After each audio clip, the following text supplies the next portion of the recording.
us Miss Anuja Ghosalkar. And as you know, she's a theatre practitioner. You've all gone through, I guess, the bio and abstract that was shared and the video that she circulated for us to go through. She is the founder of Drama Queen, a documentary theatre company in India since 2015. Her multidisciplinary practice extends the idea of theatre to create audacious work with a focus on little histories, archival lapses, and blurring the hierarchies between audience and performer. Critical to her performance making and pedagogy are questions around gender, intimacy, transnational collaborations, and the like. Her work has been programmed at various galleries, archives, universities, online across the world. As a visiting faculty member at many art institutes, Anuja leads practice-based pedagogy and has written on film and performance for various publications, including Bloomsbury, Routledge, Outlook India, Bioscope, and so on. She's currently co-editing a book on documentary performance practices in India, published by Transcript Germany in July 2025. So welcome, Anuja. Thank you for being here. Thanks. And as one of the upgrades for the research seminar, this semester onwards, we are also recording the seminars and they will be going on live, just for everyone's information. Thank you. Thank you. Over to you. Thanks. Thank you, Neha. And sorry to have missed out. Spatika is the discussant for this session. Yeah. So Spatika will be moderating and discussing the work. Thank you, Neha. Thank you, Spatika, and all of you for being here and inviting me. Mine is really an outlier performance practice and a research practice. So when I get invited into universities, I feel validated. So thank you for that. I'm also just coming from IIT Madras, which was a huge validation because I skipped science in after the 10th standard. But anyway, I'm going to try and keep this at 40 minutes. It's a very dense presentation that I have because I'm also a researcher, I'm a performer, so I combine that practice. So this lecture is going to be part lecture, part performance, and I'm going to focus on 3 works of mine that are really pegged on research. And in all the 3 performances, along with research, reading is an important part of the performance. So it's not just reading alone in a library, but reading in public as well. And therefore, my abstract that I want to look at reading, performance, and the role of the archives. And this presentation is called Myriad Incomplete Pieces. And you'll know why by the end of it. It's really drawing from a quote by Rebecca Sid on oral history and performance, which really talks about how we think about research, archiving, and then, therefore, the performing body. But we'll come to that, so we don't really need to stress about it. So first, like Neha said, I run a theatre company called Drama Queen since 2015. I've done 8 productions. I perform, I write, I direct, I research, like I said, I'm a dramaturg. So 8 productions, 6 have been live, 2 have been online. I will talk about one of my online performances with this group, and I also do a bunch of lecture performances across universities and art institutes. So that's me. Drama Queen, it's really important for people who study business to remember the branding is very important, and I've been told Drama Queen has great recall value. And the idea is to claim all the problems that come with the word drama and queen and gender and so on. So what is this that I do? I do a form of theatre called documentary theatre or theatre of documents. And I was doing a workshop in Lucknow and somebody said, this is such an English term. What does it mean for us? And there's a poet who then said, can we call it Dastavezo ka Natak? I get goosebumps when I say it, Dastavezo ka Natak, such an official quality about Dastavez, and I've kept it. We can unpack what we mean by Dastavez because it has a very official and heft to the word Dastavez, but I want to think through this idea of Dastavezo ka Natak, the theatre of documents, right? And what do I mean by document? By document, I don't just mean the paper document, I mean image, memory, metaphor, gesture, and medium. Each of these can be looked upon as documents in my mind. Medium is the most difficult to unpack, but I hope you see that thread coming through. So sometimes my theatre practice comments on theatre as a medium, or my practice will comment on Instagram as a medium of creating performance. So I also comment on the medium itself. So there's a great amount of intertextuality, if one were to use that word. So that's my documentary theatre practice and how I define it. And I wanted to share a few characteristics. Now, documentary theatre is extremely new in India. I've been doing it for 10 years. I would like to say I'm the first person, but I think there's a danger there to say that I got there first. I don't know who else did it. I will talk about what documentary theatre in India means, and that's why I'm writing a book. We're editing a book on documentary performance practices from India. But for me, in the last 10 years, these are the pillars of my theatre practice. So first and foremost, the most important thing for me is the archive, because these documents are housed somewhere. And the house, very simply for me, is the archive. Whether it's a sound archive, a cinema archive, a science archive, that house is very important. And I will complicate the idea of the house a bit later as well. And when I make theatre performances, the idea of my art is to intervene in what goes into archives and to bring out little histories.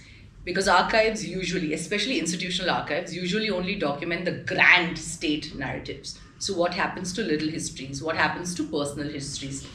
That's the first important pillar for me of my theatre practice.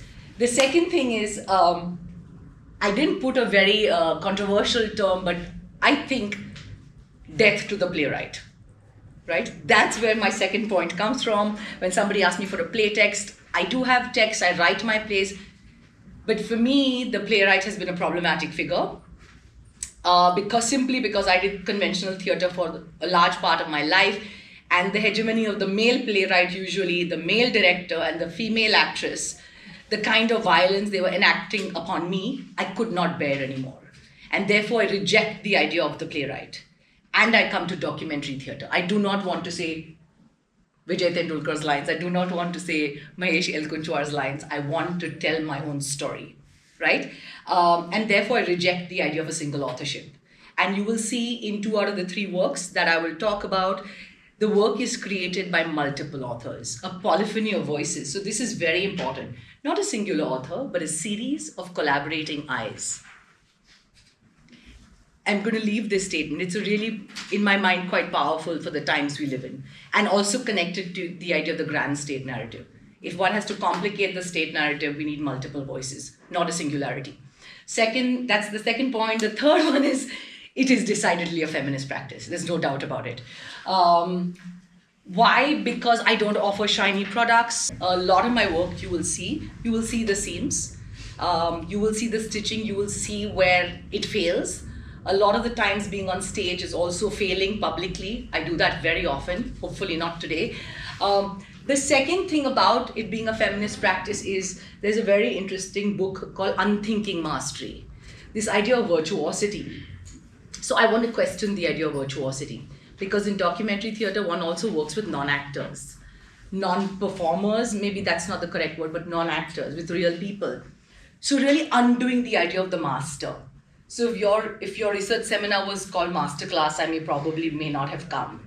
I would much rather call myself the mistress of something or of someone. So to really make it about undoing the idea of mastery, not at the cost of rigor. Because people often say, "Arey, but guru nahi hai, to rigor kahan se aaya?" There are various ways of looking at rigor. So it's decidedly a feminist practice. The fourth part is the audience. The audience in all my work is complicit. This theatre practice began because I was angry with mainstream theatre practices. I rejected it. I felt lonely. But I always ask myself, if I'm against that, what do I stand for?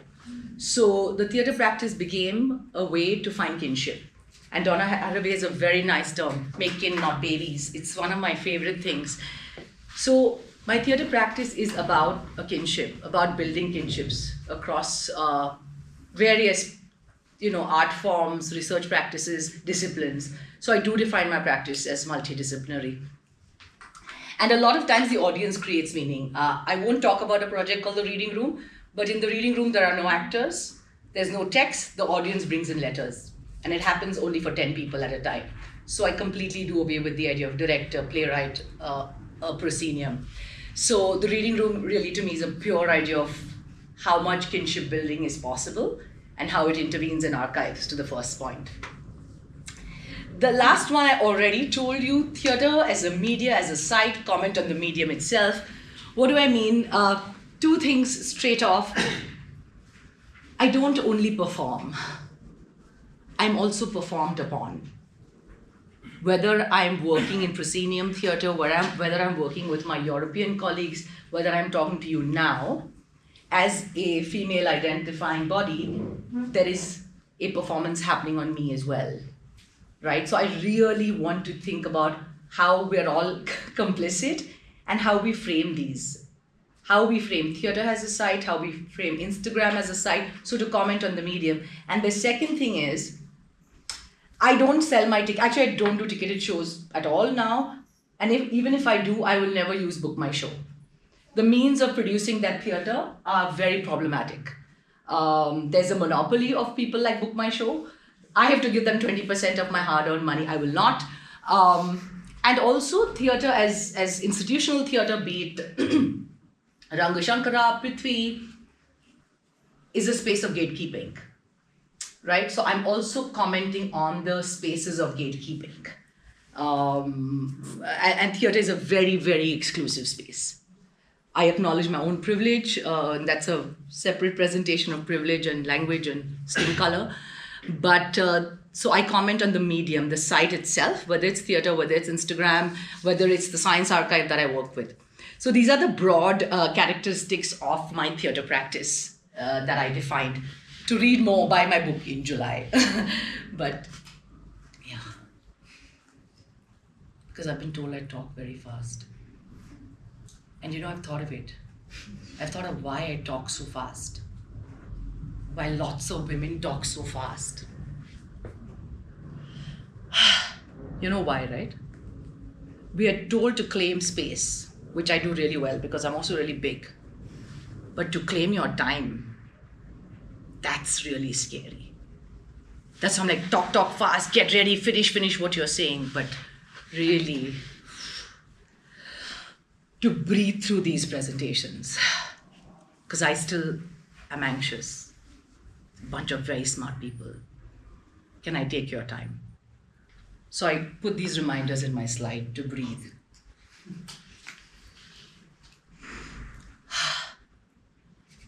Okay. So that brings me to the first show that I ever made as a documentary theatre piece. It was called Lady Anandi. It ran from 2015 to 2020. Lady Anandi is a story of my great-grandfather, who is a female impersonator in late 19th century Marathi theatre. That's him in the red sari. And I asked a simple question to actors, him and me, separated by 100 years, both of us struggling to be women on stage. Because he was a female impersonator, people told him he's too masculine to be a female impersonator. He wanted to be a wrestler. I've been told I sound like a man, I stand like a man. I don't know what that means.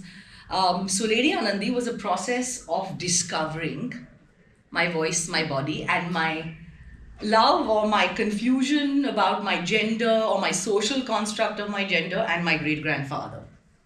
I found about 20 photographs of my great-grandfather.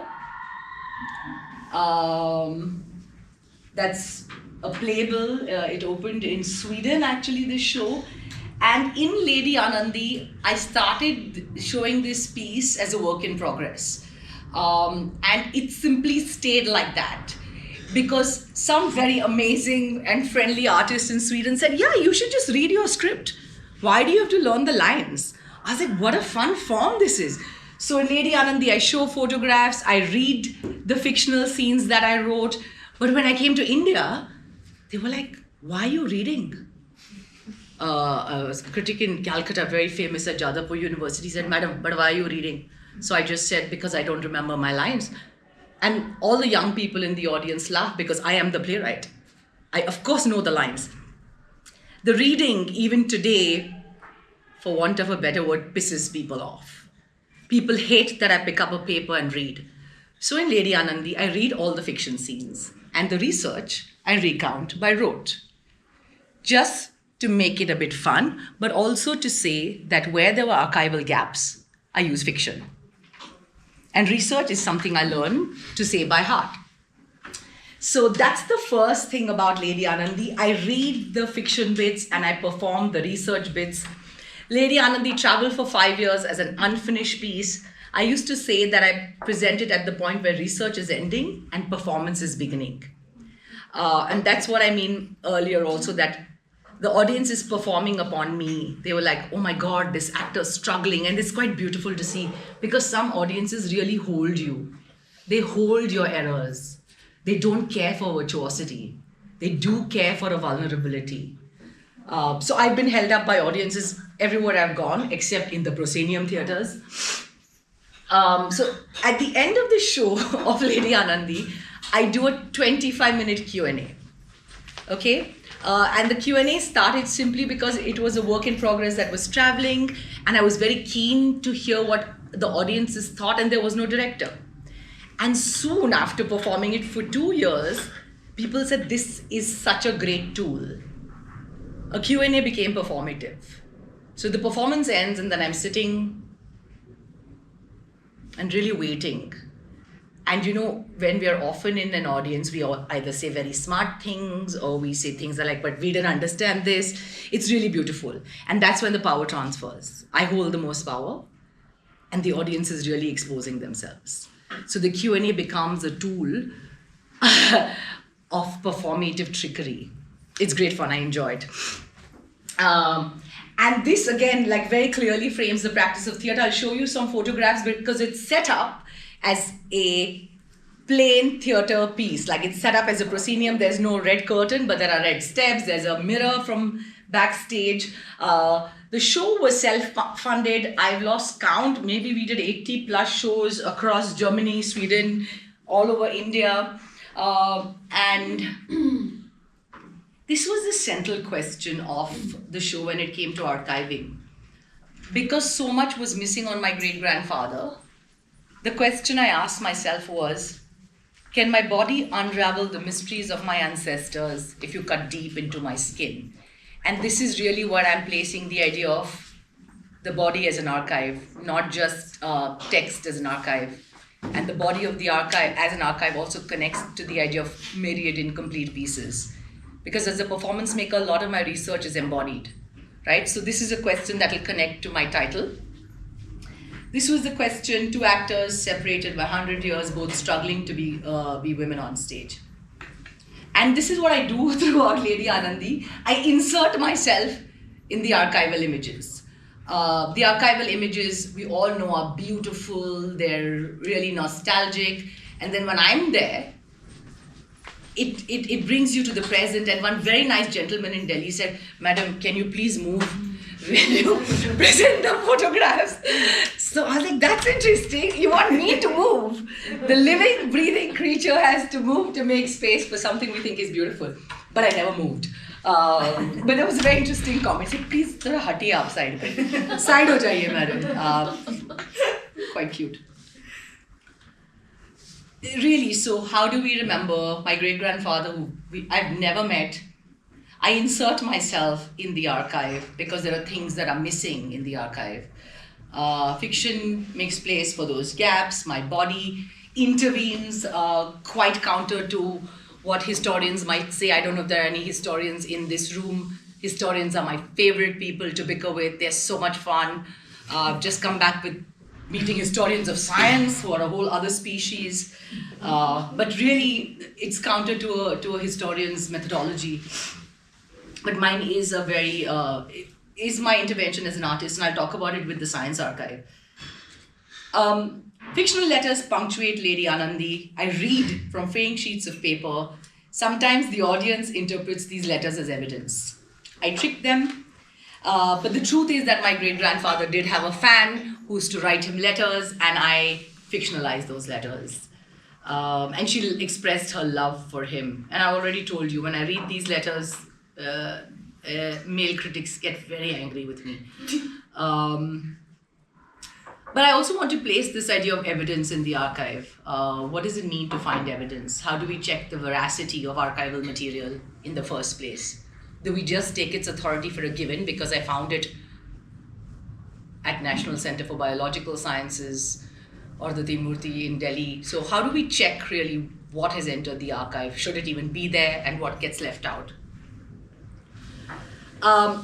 Just to summarize this part, I do find archives sexy. I've worked with archives for the last 10 years. And of course, my work is extremely political, but it's not political in this profound register, which I also find quite virtuous and virtue signaling of like, let me tell you what we're going to do. But the politics is in the playful, because when you can tap into a certain amount of play, there's a certain amount of confidence and reaching out to a much larger set of audiences. And I find that women, queer activists are able to do that much more than, people who take themselves far too seriously. I already spoke about distribution, programming. So this is how Lady Anandi is set up. I was lucky to do it at Sahitya Sangh in Bombay. It had a red curtain, but I never perform on stage. I always perform down, because this is a play that goes beyond the stage. Literally, it goes beyond. So it's framed like this. I was lucky once I got a red curtain. So all the projections happened framed by the curtain. Reminder. No, it's true. The idea is to catch you out before you catch me. So in 2020, I stopped Lady Anandi because we had a pandemic. I couldn't perform any more shows of Lady Anandi.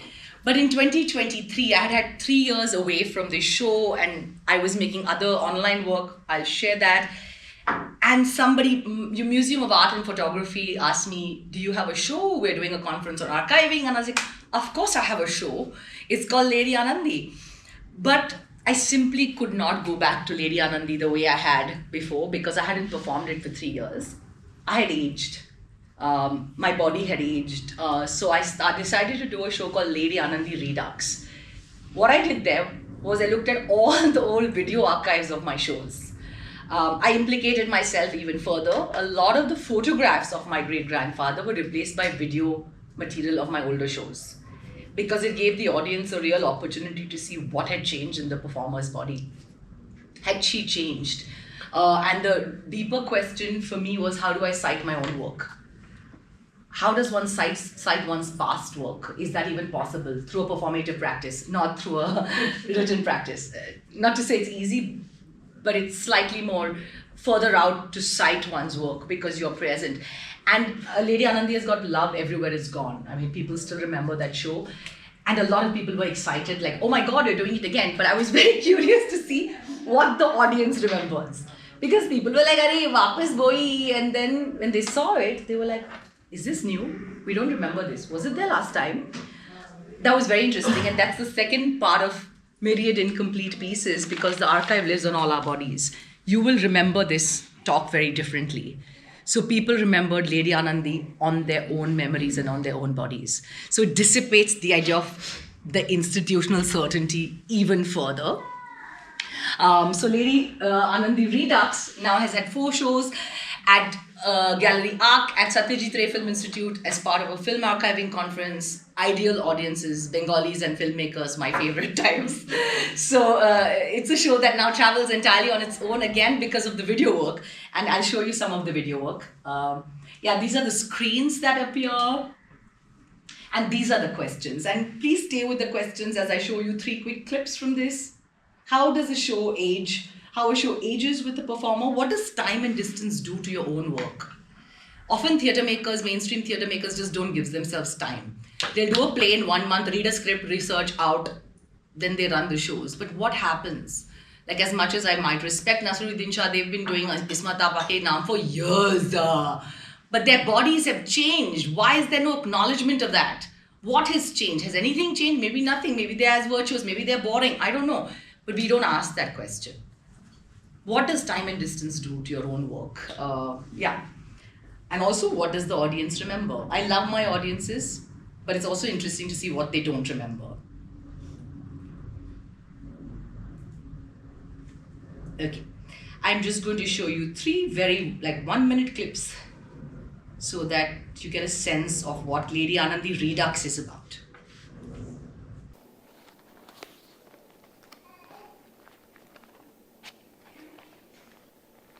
Lady Anandi Redux.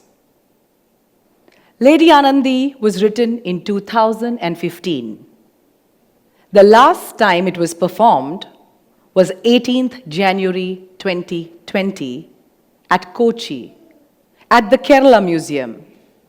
I say last time because while I was performing it, I didn't know it would be the last time.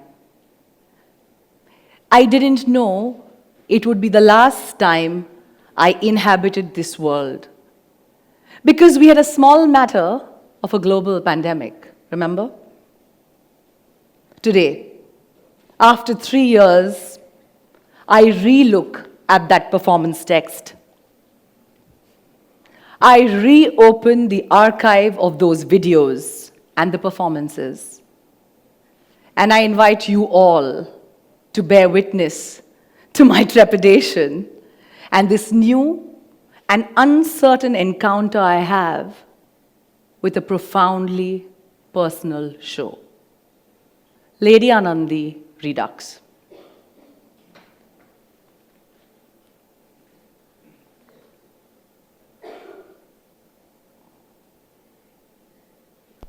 Citation.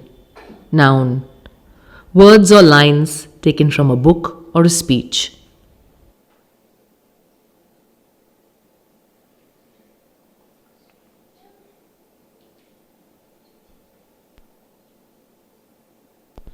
Recitation. Noun.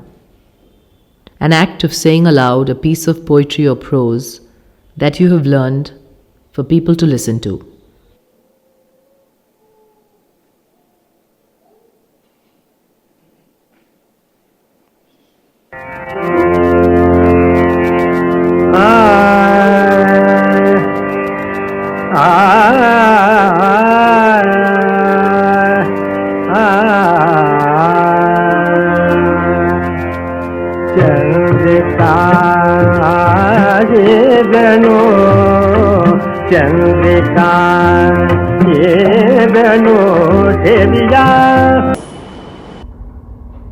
Character 1. A male actor in his 60s.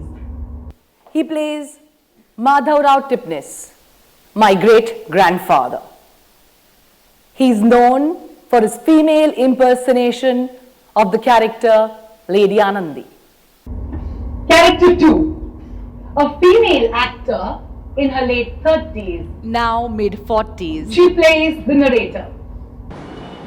Character 3. A woman. Any capable female actor. She plays Indumati the fan, Yashwant the older brother, and Malati the wife of Madhava. Scene 1. The play begins with the image of the moon projected on the screen. It's dark. The song Chandrika Izanu is playing in the background. Warm yellow light. There is a mirror with light bulbs on it, like found in a makeup room.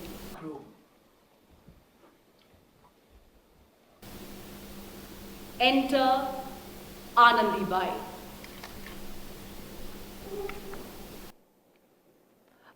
Enter Anandi Bai. Anandi Bai is dressed in a blood red 9-yard silk sari covered in shimmering gold. She takes a stance close to the moon and starts speaking. आहा, चांदणं कसं गोड पडलं आहे.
Madhav now is a very... That was just to give you a sense of what happens in the show, how I'm framing video archival material, my own stuff with material from the past.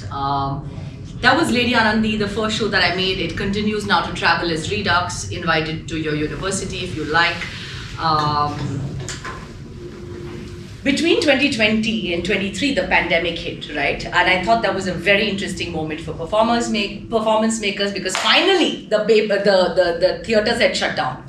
So I was like, aha, this is great. We never thought the theaters would shut down. What do we do now? And I realized everyone was on Instagram, and I was like, Instagram is a great site of performance, because if any of you are on Instagram or your students, you know how people are performing all the time. Performing being in love, performing being activists, performing loving their dog. I do that quite a lot. So on the first night of the lockdown, I launched an Instagram handle called the Lonely Hearts Club. 5, 6, 7, 8, it's a Beatles song and many things. A lot of the people were very lonely, separated from their families, and they were missing touch. And it was just serendipitous that it happened on the first night of the lockdown. What I did was I invited readers or listeners to send in erotica. It wasn't a live performance. You had to send me erotica today, which I curated for that night or that evening. So every evening at 11 p.m, a new erotica text would be put on the Lonely Hearts handle. I'm going to quickly talk about both these parts. As you saw, Lady Anandi has Lady Anandi and Lady Anandi Redux. The Lonely Hearts Club has the Lonely Hearts Club, Instagram, and Lonely Hearts, the Zoom show. My shows don't end logically. They continue, and one piece will speak to another. So I'll quickly talk about both these iterations of the Lonely Hearts Club, both digital. I've written a long piece. I circulated that for NAR. It's a peer-reviewed journal. We could finally say sexting in a footnote, and the peer review came back saying, what does sexting mean? I was like, this is the high point of my teenage years.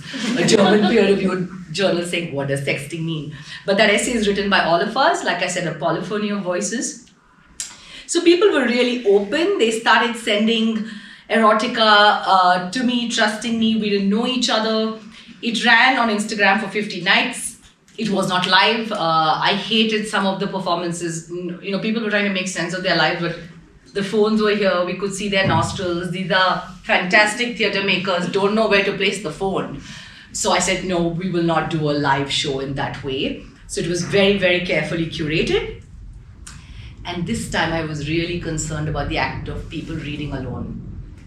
We don't know who they were with. Maybe they were doing their chores sometimes.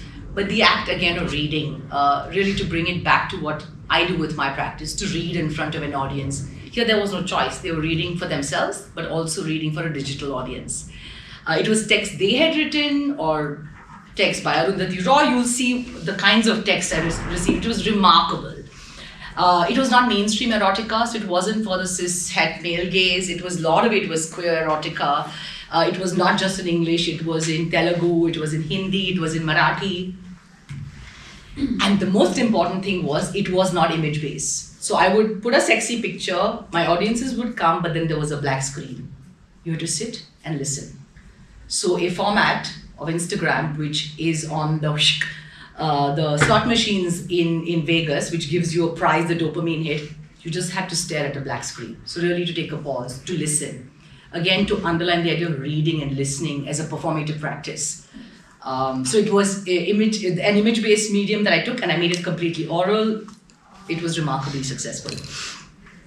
Yeah, so the modes of performing were different, evolving aesthetics, because non-actors read with their trepidation. They read with their vulnerabilities. They do not read like trained performers, and there's a real beauty in that. We beat the reality of our lives by saying, speak properly, speak clearly, stand straight. We do that to theatre children all the time. It really bothers me, that violence. I didn't go to theatre school. And it was a digital way of experiencing warmth, touch, and intimacy in a time where a lot of people were separated from their families. Again, like I said, a lot of my work reflects on the media itself, and it became a moment to look critically at Instagram while using Instagram. And the biggest idea was to subvert the algorithm. How did I do it? We created hashtags which were morning glory, cinnamon buns, wash your hands. But when they came to it, there was beautiful text by Arundhati Roy or political manifestos that could be considered sexual or turning on were there. So Instagram Lonely Hearts handle became a record of the 50 nights, a digital archive, if you please. The handle still exists, but now it's private. It's not it's not an open handle. So these were the kind of images people sent me, and these were the hashtags we really enjoyed. Spartika also maybe contributed at a later time. G-spot, cyborg, vegetarian. Oh my God, I love that. And you know how hashtags work, so it brought them here. This is another part where there wasn't a single author. Instagram Lonely Hearts Club was created by multiple authors. It's really my dictum of death to the playwright. Multiple authors creating work that is extremely powerful and political. Oh, sorry.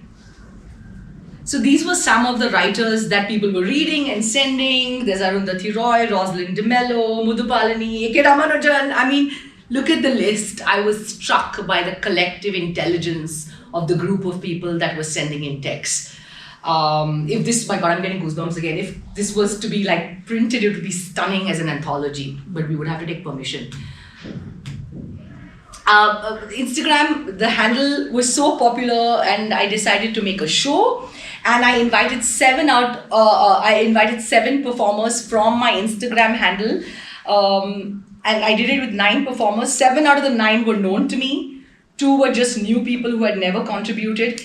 And we did a writing workshop, an online writing workshop. It was conducted by Zui Kumar Reddy, who's Kirtana's daughter.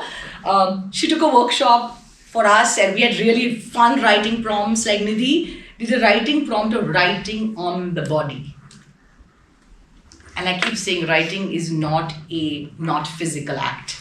Writing is a very embodied act. Even if you're sitting and typing your PhD thesis, your fingers, your mind, your back is all involved. So we did the writing on the body exercise. We wrote Izzat Se text. I will not share them, but Izzat Se, we wrote a play. One of the things we created by the end of it was 9 different manifestos of erotica, and the manifesto became something that informed the performances. We didn't read them out, but these were the kinds of writing exercises we did. And this was the poster of the show. This was a hugely popular show. It was programmed by Agents of Ishq. It was programmed by Hong Kong University. We said no to the Rangashankara Theatre Festival because they didn't pay us enough, but it was a very popular show.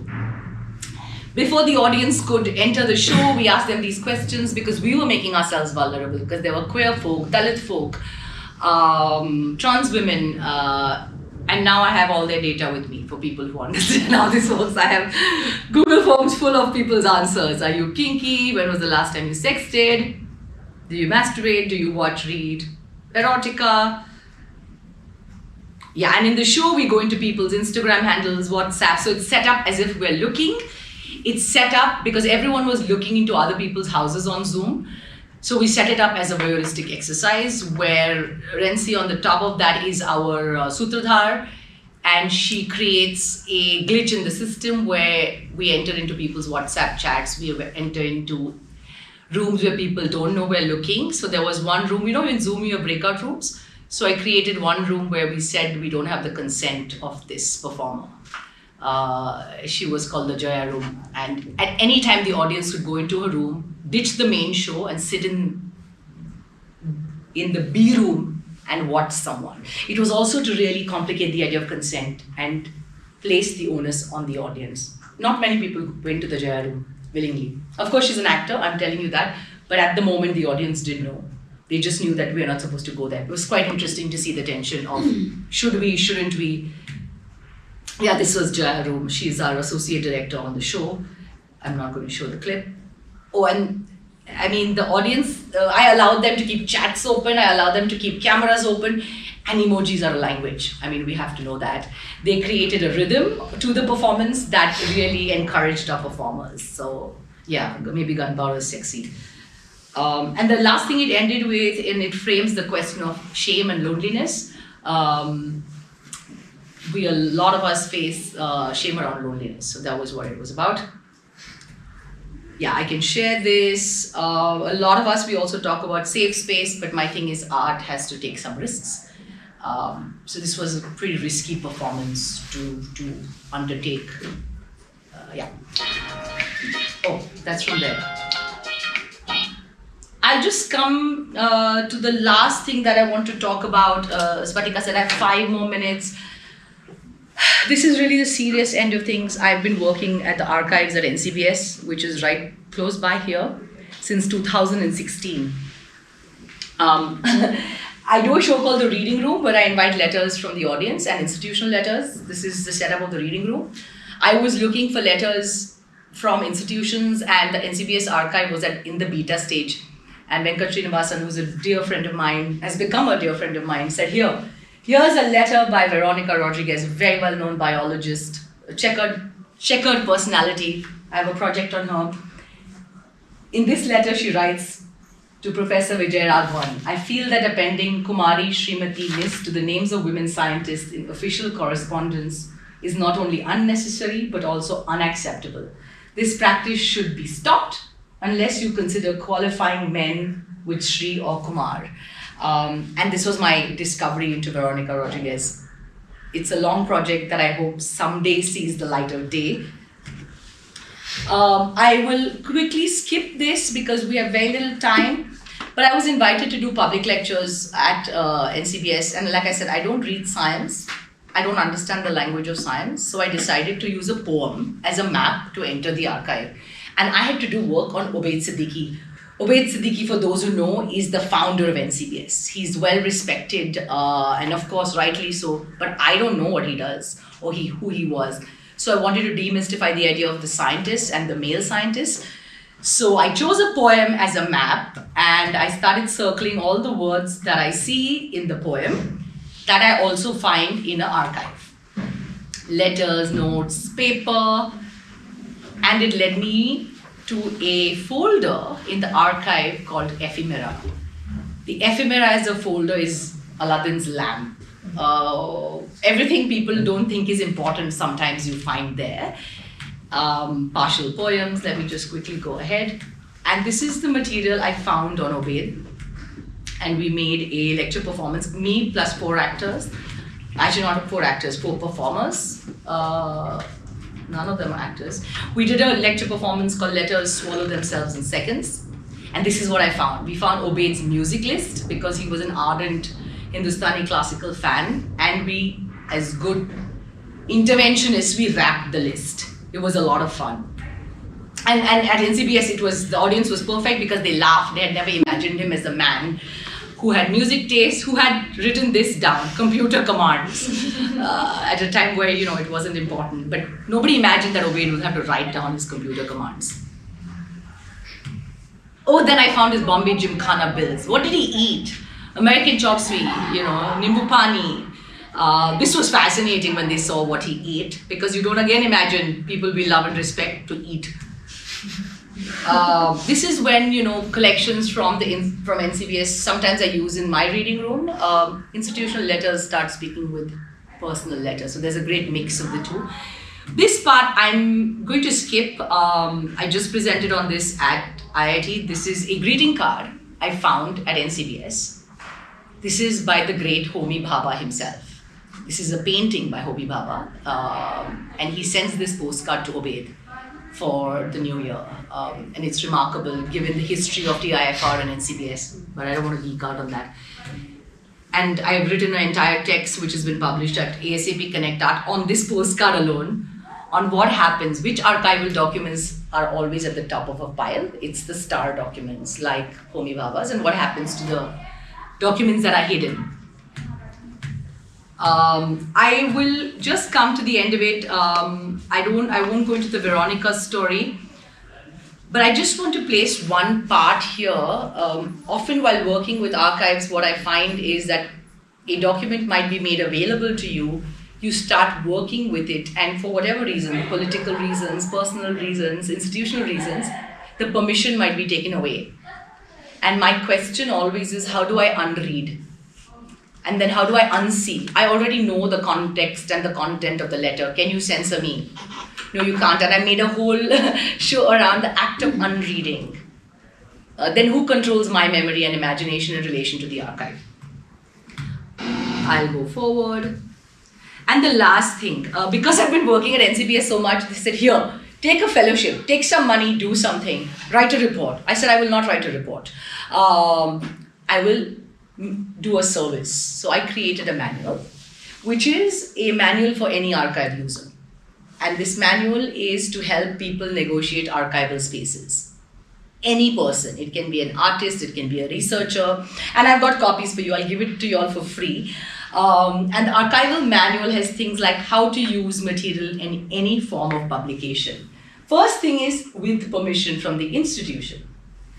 This doodle, incidentally, is part of a scientist's field notes. So everything that appears in the archive is also from, and the manual is also from the archive.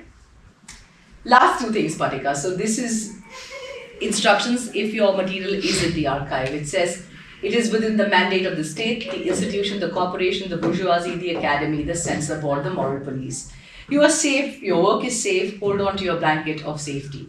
Happy with your safety? Good, stay there forever. Then there's an amazing thing which says, material in any form of publication without permission. I really encourage you to do this without permission, it's in the manual.